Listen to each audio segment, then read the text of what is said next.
Sa part 2 ng ating Bicol Ride Adventure, pupuntahan naman natin ang isang magandang spot kung saan masisilayan ng malapitan at buong buo ang Bulkang Mayon. Ito ang Kitinan Ranch. Pero bago yon, tatapusin muna natin ang ating ATV Trail Adventure pababa ng Mayon.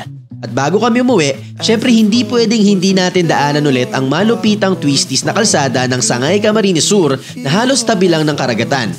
Binisita ko na din yung 94-year-old kong lola na sobrang namiss ko sa tagal na hindi namin nagkita at nagkasama. Kaya tara, samahan nyo kami ni Babe.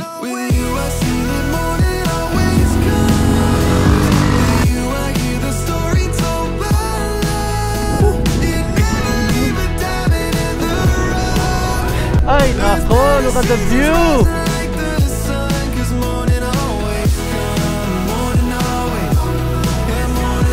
Welcome, province of Camarines Sur!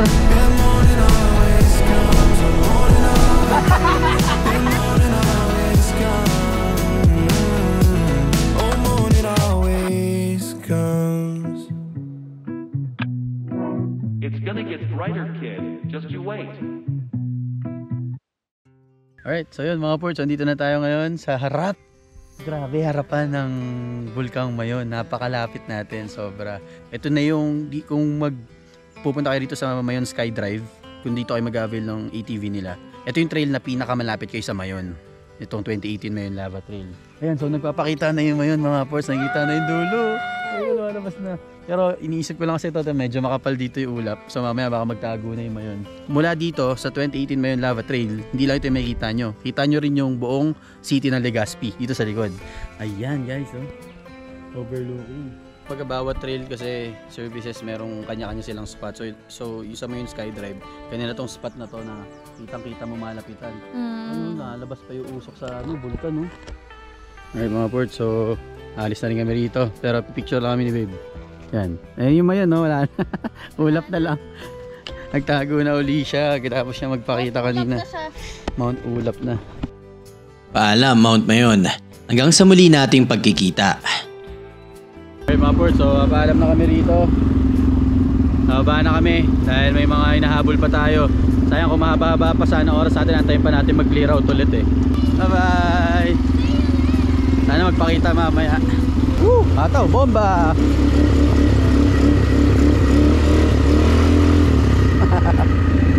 Naliga po. Babe, lalay sa preno, babe, ha? Lalay sa preno.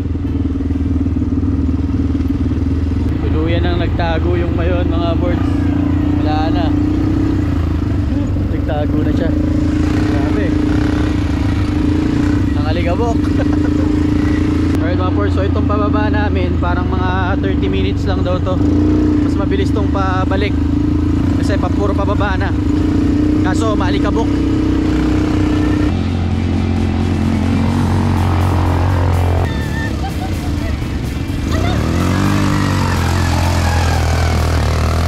Sobrang init, pero sulit yung pagod, yung init. Yung Mayon, tago pa rin sa likod. Sobrang solid na itong experience mga boards. Kung pupunta kayo ng Bicol, bibisita kayo ng Bicol, huwag niyong palampasin yung ATV adventure, sobrang solid. Magiging worth it yung stay nyo rito sa Bicol, kakaibang experience. Napaka-extreme, let's go! Kahit si Babe tuwan-tuwa eh, kahit maalikabok, kahit mainit, masaya, kahit pagod na. Tayo makapag-drone guys, kasi may airport na malapit dito sa Legazpi. Naka-block yung drone natin. Hindi mapa-take off, kaya hindi tayo masyado nakapag-drone ng maayos dito sa trail. Doon lang tayo nakapag-drone malapit sa Mayon. Kaso nung inabutan natin doon, wala, tago na yung Mayon. Isa nga itong ATV ride sa mga hindi ko malilimutang experience dito sa Bicol. Dahil dito, mas na-appreciate namin ang tunay na ganda ng Mount Mayon. Mainit, malikabok at nakakapagod. Pero once na dumating ka na sa harap ng Mayon, tanggal lahat yon.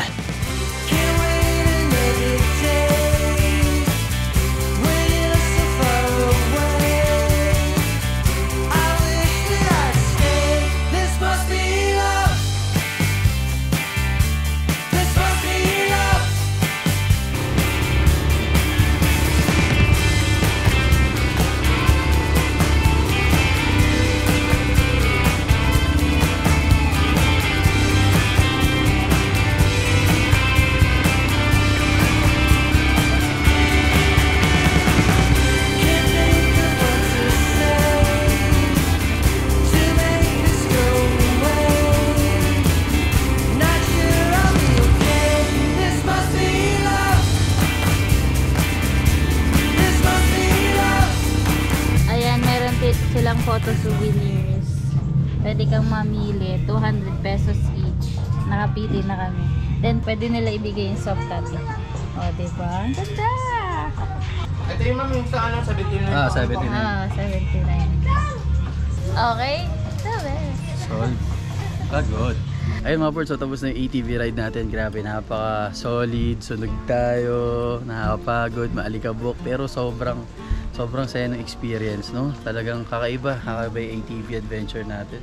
Hindi makukompleto yung Bicol ride nyo kung hindi kayo pupunta rito. So yan, kung gusto nyo mag-avail ng mga ATV services, punta kayo dito. So yun, kung gusto nyo mag-inquire sa kanila sa mga rates, sa mga services nila, visit nyo lang yung page nila, no?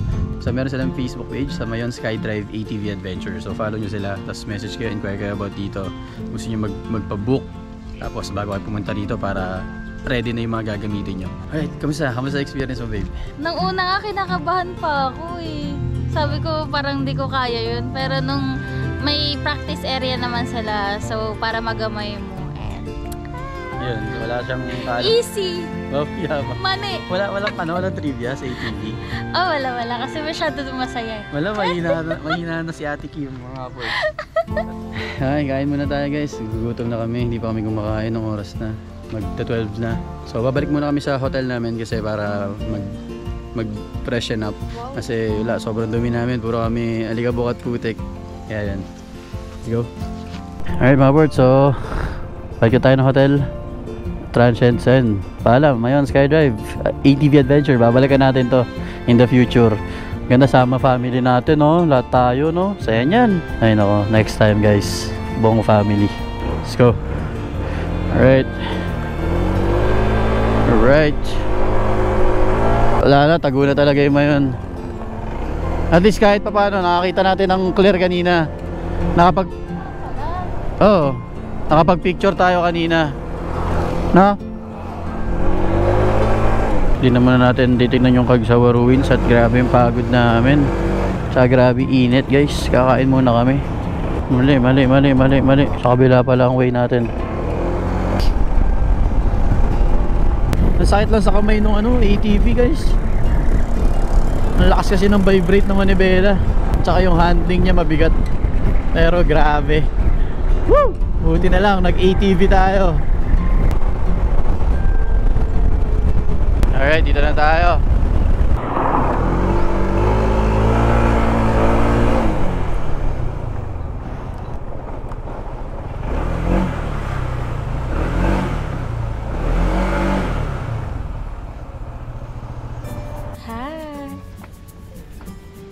Fresh na tayo. At ngayon, kakain naman tayo. Kain na tayo guys. Pagod ako. Anong pipiliin natin? Help me decide.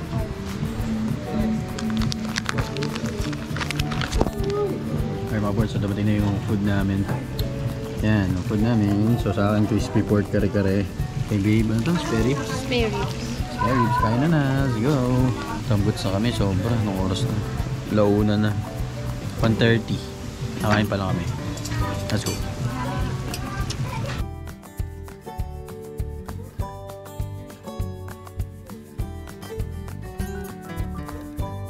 Alright mga Ports, so yun, preparing na kami ni babe, lalabas ulit kami. Kaya naayos yung camera kasi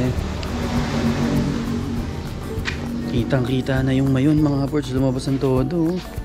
Ayan, no? Kitang kita, nakita nyo ba? Huh? Ayun, no, ganda. Ayup, nice one, kitang kita na talaga. Alright mga Ports, so ride ulit kami ni babe. So medyo hinapon na kami, nagpahinga kasi kami after ng ATV ride natin. Kaya ano na, 4:30 na ng hapon. Pero may pupuntahan pa kami isang spot na kitang kita rin yung Mayon. Lalo na ngayon, nagpakita na siya. Sobrang clear na. Sa Kitinan ba yun? Or Kitinan Ranch. Doon tayo pupunta ngayon. Kaso 30 minutes away sa pinag-i-stayan natin. Pero push na natin kasi magandang spot yun eh. Let's go! Grabe mga Ports! Woo! Kitang-kita natin yung Mayon!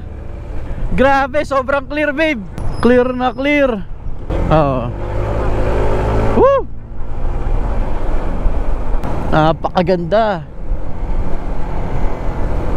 Ang kapal ng usok niya sa ibabaw.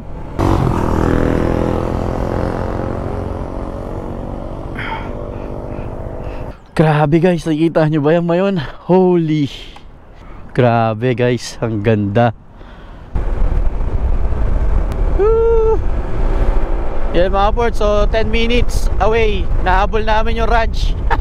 Babang di pa madilim. Sana maabutan pa namin yung mayon na clear. Ngayon clear siya oh. Pero yung kabilang side niya natatakpan ng ulap. So yung side ng ranch hindi natin alam. Mamaya yun yung natatakpan ng ulap eh.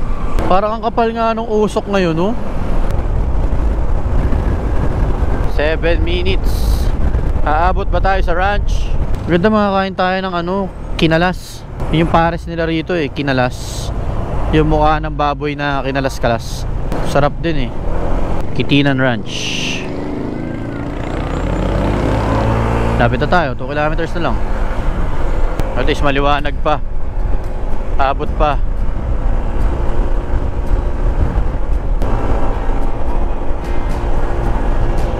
Akit pala tayo ng bundok. Akit din pala tayo ng bundok guys. Parang maganda rito ah. San? Holy! Ang ganda. Solid. Oh my god, oh my god. Ganda oh. Woo! Alright. Tarik.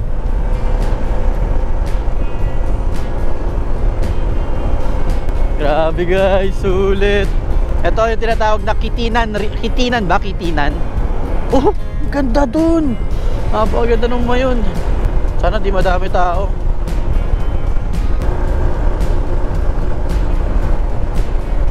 Lapit na tayo, konti na lang.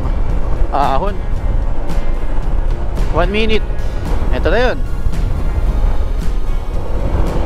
Ito na yung campsite. Oh, ang sarap dito, ang lamig. Ay mo, pwede ba?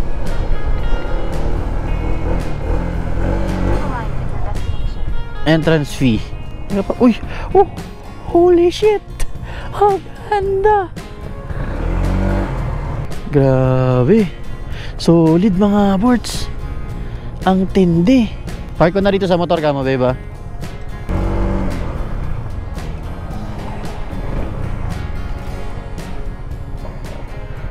Yo mga ports, dito na kami ni Babe sa Kitinan Ranch. So sakto lang yung oras na dating namin kasi parang sabi dito, ito daw yung pinakamagandang time na pumunta rito. Tignan nyo naman, napakaganda guys. Bang! Ganda oh. Kitang kita yung mayon oh. Hindi na sayang yung punta natin guys. Solid. Guys, tignan nyo naman. Napakaganda. Dang. Hindi man natin siya nakita dun sa ATV masyado. Pero kitang kita naman dito. Grabe, napakaganda ng mayon. High quality ang pwesto natin. Ganda guys, oh bang. Tambay lang tayo dito, okay ni. Ito ang Kitinan Ranch. Isa na ata ito sa mga perpektong lokasyon o spot para mag-picnic or mag-camp.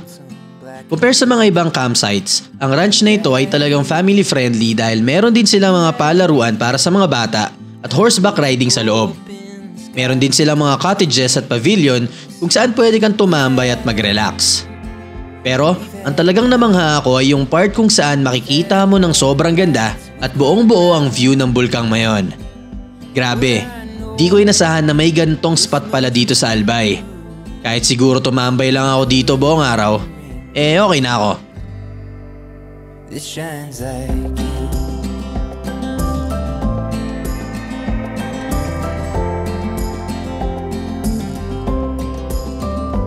So let's carve our names into this tree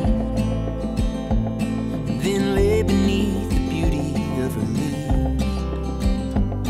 Will the birds and the bees seem to agree that we're strong as a maple, twice as sweet? We've had ups and we've had downs, we've had warm nights, we've gone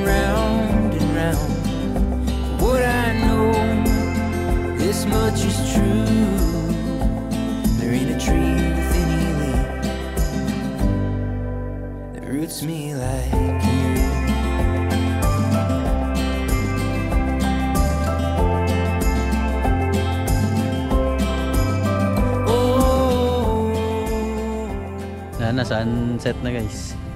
Pero yung Mayon kitang-kita pa rin. Ayun. Sobrang linaw pa rin. Gantong oras pala magpapakita. Kaya ang ganda rito. Nakita mo parang solong-solong mo yung Mayon.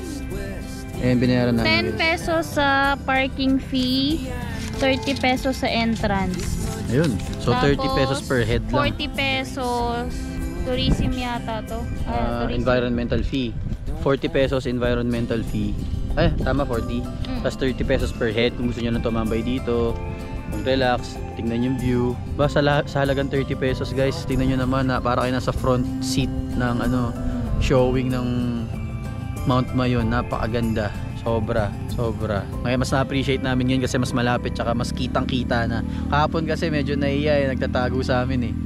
Ngayon, ito kitang-kita guys. Clear na clear. Active na umuusok oh. Muusok siya. Oh, amoy siga nga guys, sinamoy ko. Namoy ko yung laban niya. Baka gutom ka lang, inihaw na amoy mo. Last chance, trivia sa Mayon. Wala na talaga. Alam mo ang Mayon, tinawag yan na Mayon dahil ang dating may-ari niyan, Mayor. Mayor mo. Ano naman, sa pangit naman ang Ate Kim, papangit na yung trivia mo. Papangit yung trivia mo. Dati nga, tawag yan Datu. Hanggang iba na, naging Mayor. Datu may-ari niyan. O ba't Mayon? Layo naman. Siyempre overtime naging na. Wala silang tawag yan noon. Pangalan lang yan, bundok dati. Bulkan yan. Vulcan pala. Tawag niyan dati nila Vulcan.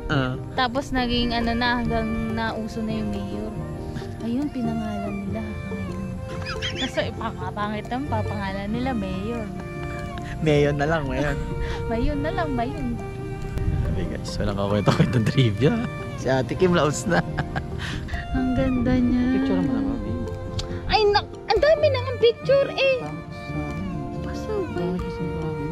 Yung number 1 pa, yung 1x pa yung kailangan ko, yun yung wala.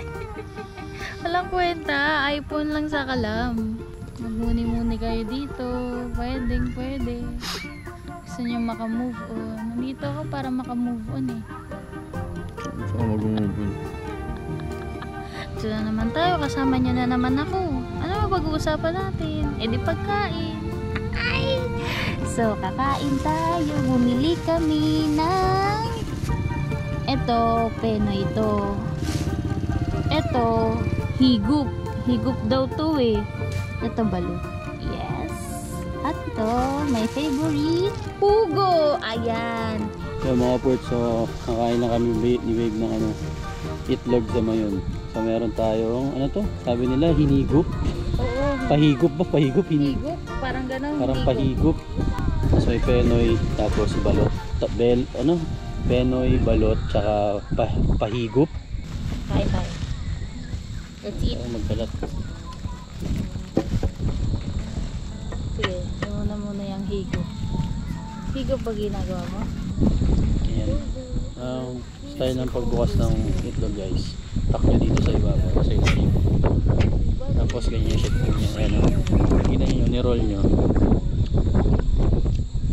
Iiwalay na yan. Diba? Hindi umiwal. Yung dilaw daw malambot, yung pahigup malambot ang dilaw. Yung penoy kasi Kain ko na to.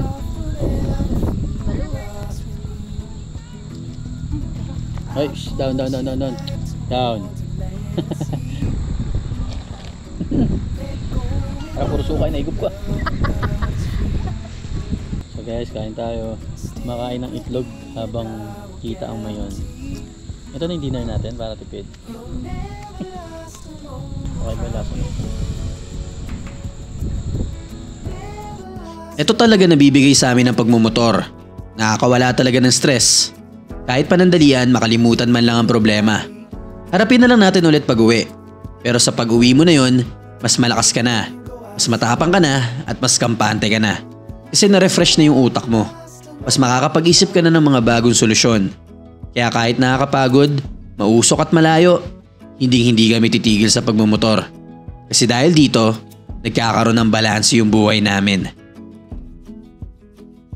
Alright guys, so yun, madilim sa likod pero dun sa harap, liwanag naman eh. Pero mabiyahe na tayo kasi malayo-layo pa tayo. So another 2 hours pa pabalik ng Tigaon dun sa lola ko. Dadaan lang kami saglit para lang mabisita kasi ilang taon ko na rin din nakita yung lola ko. Sa afternoon, mamaya mga lunch, mga 12 or alauna. Diretso na tayo Cavite.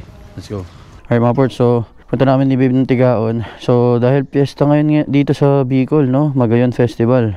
So puro traffic ngayon. Pero ibahin natin yung way. Before kahapon, ay nung isang araw dito tayo dumaan. Dito sa kabila. Sa Daraga, sa Pulangi. Yan, dito tayo dumaan nung nakaraan eh. Tapos Nabuwa, Bao. Pero ngayon, dito tayo sa kabila dadaan. Para paikot, para nating inikot yung Bicol. So dito tayo dadaan sa Malipot, Tabaco, Tiwi, Sagnay. Ito nga lang, medyo may mga twisties dito. Grabe. Yan, para maiba lang yung dadaanan natin. Tapos Tigaon, labas natin. Alright, let's go. Para tayo nag-Bicol loop nito. Para maiba naman yung daan natin pa uwi. Tsaka hindi naman tinuturo ni Waze na mas mabilis na daan. Kaya, dun tayo. Medyo mapapa-twisties nga lang tayo. Let's go. Yan, sakto. May madadaanan tayong Petron. Petron muna tayo, babe, ha?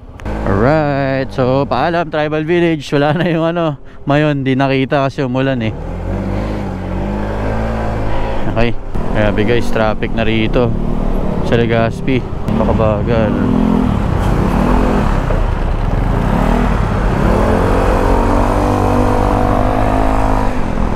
Okay, itong pauwi natin, bagong experience dahil bago yung dadaanan natin.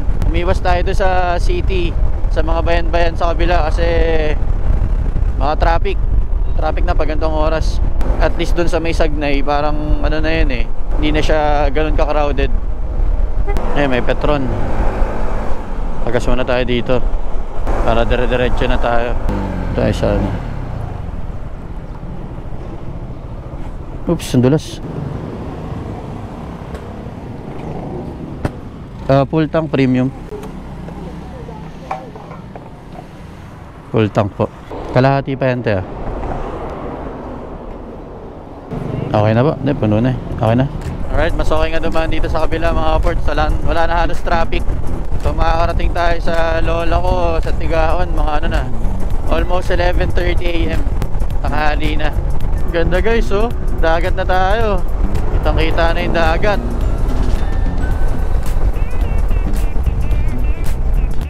Ay grabe pala to. Wala pa tayong kalahati. Tapos Tigaon na labas natin ito. Let's go. Mababang twisties pala to.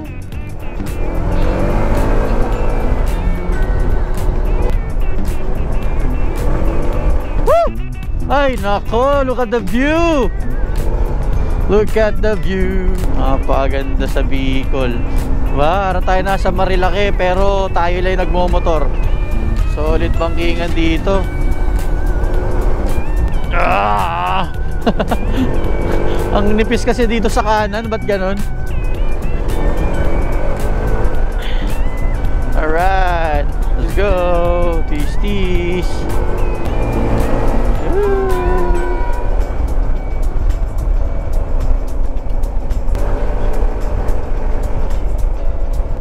Ang ganda guys. Ayun oh. Ang ginagawa, buhangin. Tandaan tayo. Ang ginawa dito, tinibag yung bundok. Dulas, maputik. Nagawa pala rito. Mandahan lang at maputik. Madulas to. Alright mga boards, dito na tayo. Oh, papasok na tayo ng Camarines Sur. Welcome, province of Camarines Sur. Let's go, Sagnay. Sagnay na tayo. 45 minutes, nasa Tigaon na tayo. Ayun o, Karamuan, Naga, Nato. Ano, Karamuan na. Karamuan na tayo.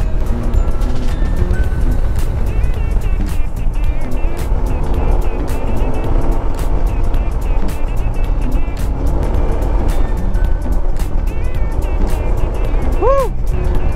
Sarap.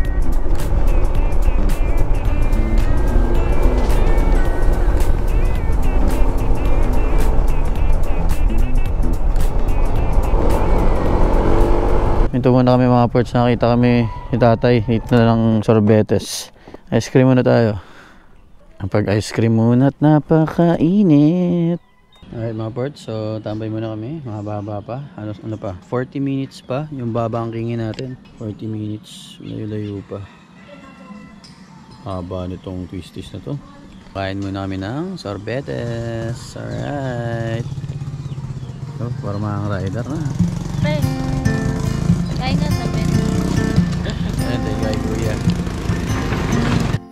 Hindi ko namamalayan na malapit na pala yung pagtatapos ng Bicol Ride Adventure namin ni Babe. Pero kahit ganon, baon namin yung masasayang alaala at experiences namin sa lugar na to. Marami pa din tayong mga lugar na hindi pa napupuntahan dito na siguradong pupuntahan ko balang araw. Pero may isa talaga akong misyon sa lugar na to. Yun ay makita ko yung 94-year-old kong lola na hindi ko na nakita at nakasama ng mahabang panahon. At sigurado ako, yun ang kukumpleto ng biyahe ko dito sa Bicol. So as I age, I'll remember the time when we didn't look too far in front of our own eyes. 'Cause being young was something our parents told us would fly by. Well, we're not young forever, but when we were together, time slowed down. And we didn't have forever. Alright, what's up mga ports? So, mataas yung buhok. Mataas yung buhok natin. Ay mga ports, nandito na kami. Ito motor natin, iwan na ito dito sa kalsada. Hindi na may papasok doon kasi papasok tayo doon. Yun, yung bahay na yung bahay ni Lola. First time makarating dito, no? Ano bibit-bitin ko? Ano yung biskwit? Ito yung pasalubong kay nanay. Yan natin ang biskwit tsaka pagkain. Yun lang kaya natin bit-bitin ngayon Ang motor tayo, puno na rin. Ay, dito namin ay. Ito na lang natitira ng lola ko, babe. Ewan ko ilang taon na si nanay, 93, 94, mga ganun. Yan. Yan guys, pasok kayo dito. Tapos yung mga lupain na yan, nakikita nyo na yan sa harap na yan. Hindi sa amin yan. Si nanay nasa duyan.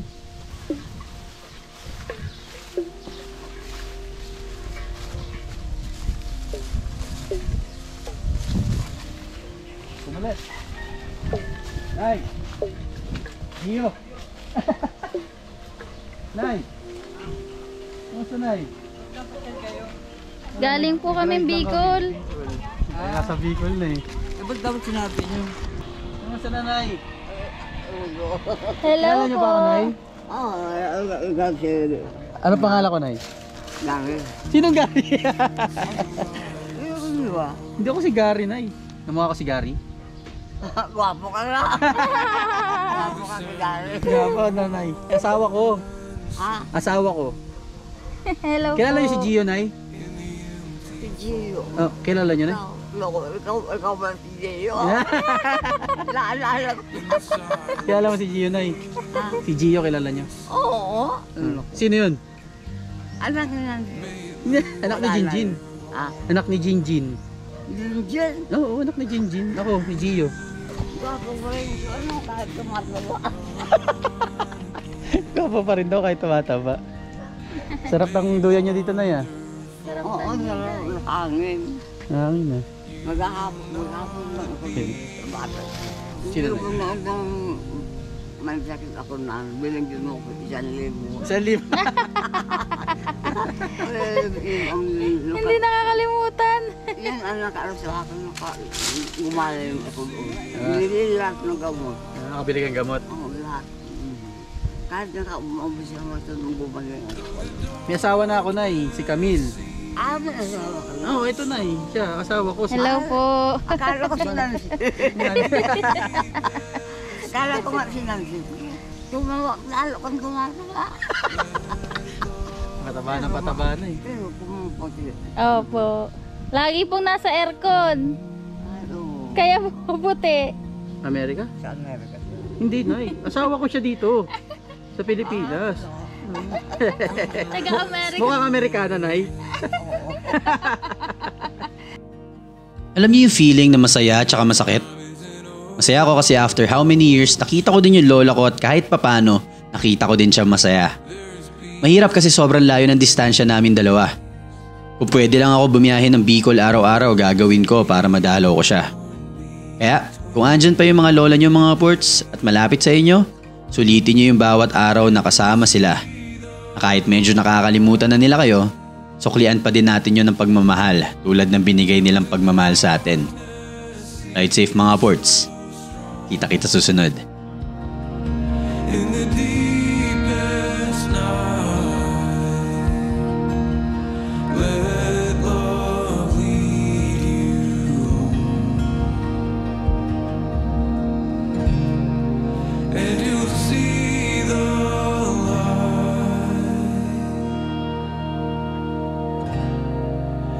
Though the darkness seems so strong, in the deepest night, let love lead you home. Let love lead you home.